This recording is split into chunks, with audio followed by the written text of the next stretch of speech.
As grandes emissões que nós temos são desmatamento e as emissões de carbono pelos combustíveis fósseis, que são carvão, derivados de petróleo, gás natural, etc. Desde o início da produção regular de automóveis em 1900 até hoje, a frota mundial atingiu a marca de 1 bilhão de unidades.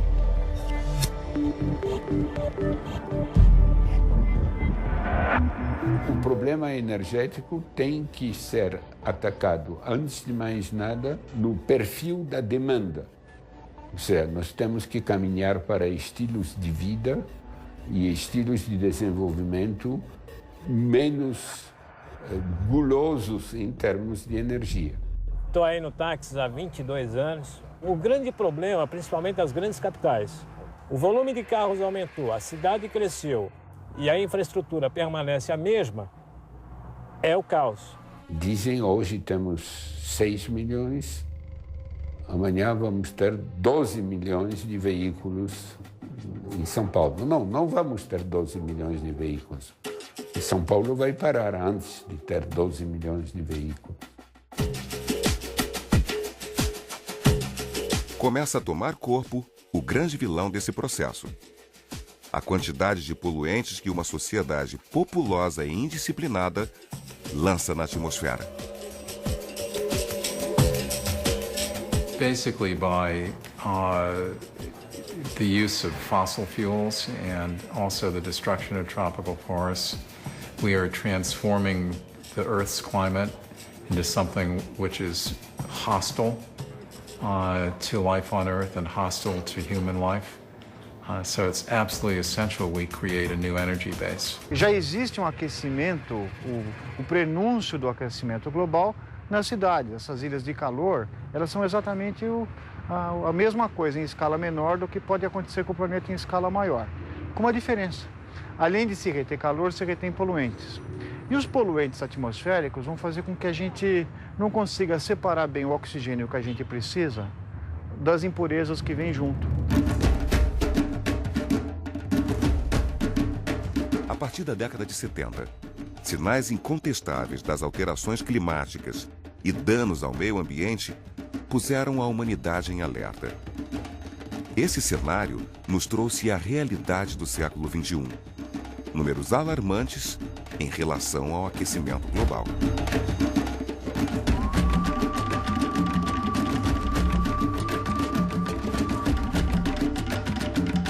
A questão de mudança climática, ela é uma questão de um tamanho desproporcionalmente maior do que todas as questões ambientais que a gente já viveu no planeta. Já existe evidência de derretimento na calota polar, já existe mudança de padrão de precipitação. Climate change is not linear and gradual. At a certain point, you cross one of those thresholds and there's an abrupt change and it becomes very hard to change back.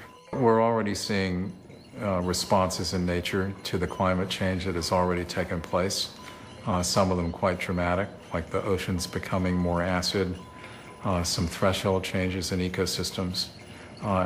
And that's with just 3/4 of a degree of temperature increase. Where I come from is the first place on Earth where people feel the changes. The big ice from 5 kilometers on the average is now less than 2.5 kilometers. Now we can only travel on land, not on the water. So we feel it immediately. It's affecting us. We will hunt the whales from the ice. We cannot do that anymore. The impact of climate change on the poor is much more serious than the impact on rich people. And if we allow this to happen, then the difference between rich and poor will become even bigger. So we have to take action. Quanto mais pobres, mais ameaçados ainda, mas todos estamos. E claro que quem pode mudar o curso das emissões não são os pobres, são os países de renda alta e de renda média. The impact on the natural world can be very serious, and at a certain point, you can actually have it affecting the Amazon itself and having something called Amazon dieback. But I expect long before you get to that, deforestation could undercut the rain machine of the Amazon, which feeds rain to Mato Grosso and parts of Sao Paulo and northern Argentina. So the climate change is real. It's actual, visible, feelable within you.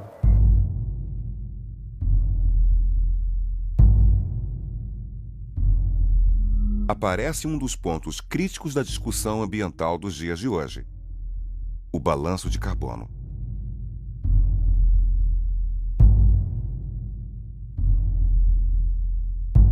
Basicamente, o que nós temos é a necessidade de sair dos combustíveis fósseis.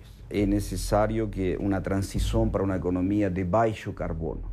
Para fazer a transição para uma economia de baixo carbono se precisam duas coisas fundamentais. Por um lado, substituir a matriz energética mundial e, segundo, parar o desmatamento. A questão da expansão continuada do desmatamento é ilógica, ela é muito baseada numa cadeia de atividades ilegais e que essa cadeia ilegal ela só consegue sobreviver em função da continuidade do desmatamento. Quer dizer, o lucro maior é no desmatamento, na exploração predatória de madeira, clandestina, ilegal, na grilagem de terras públicas. Se não interrompermos o ciclo da ilegalidade, não há muita salvação, solução. O apocalipse para a floresta amazônica chegará nesse século. A conclusão é de que a situação está se agravando. Quase todo ano nós fazemos sobrevoo sobre a Amazônia e a surpresa, o choque é que quando você voa em cima de áreas que são consideradas como floresta natural, você vê que já está tudo penetrado por pequenas trilhas, pequenas clareiras onde as pessoas estão entrando para arrancar a madeira, para caçar, para fazer garimpo. O Brasil tem terras agriculturáveis em uma escala gigantesca para produzir etanol e biodiesel de soja que não desmata a Amazônia. Mas para isso se precisa uma ruptura histórica. Há uma inércia histórica na Amazônia, que é uma inércia da sociedade brasileira, que é a inércia de Brasil se construiu desmatando. Pode-se ter uma política que discipline isso, mas essa política tem que ser com a maior urgência explicitada e adotada e aplicada. I think what we need is a huge cultural response. And both Brazil and India can jointly, through their ancient cultural roots, in coming out as forest civilizations, lend a new guidance to the world. And the forest is our ultimate home, not an obstruction in the way to be chopped down.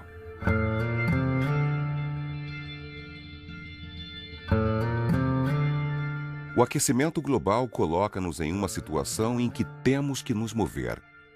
A única saída é transformar o discurso da sustentabilidade em uma ação estratégica.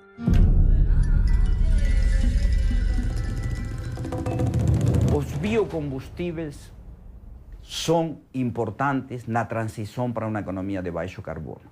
Mas uma economia de baixo carbono envolve muitos processos simultâneos e complementares que é importante ter claro porque os biocombustíveis são apenas um. Basicamente é o seguinte: primeiro, o aumento generalizado da eficiência energética no mundo, no uso da energia elétrica nas residências, nos lugares de trabalho e no transporte. Segundo, reduzir progressivamente o uso de combustíveis fósseis, tanto na eletricidade quanto no transporte, aumentando o quê? O uso de energia eólica, solar, hidroelétrica, biocombustíveis e nuclear. Terceiro, precisamos parar o desmatamento no mundo, e não apenas parar o desmatamento, sino também reflorestar áreas já desmatadas e até florestar áreas que não tiveram floresta historicamente.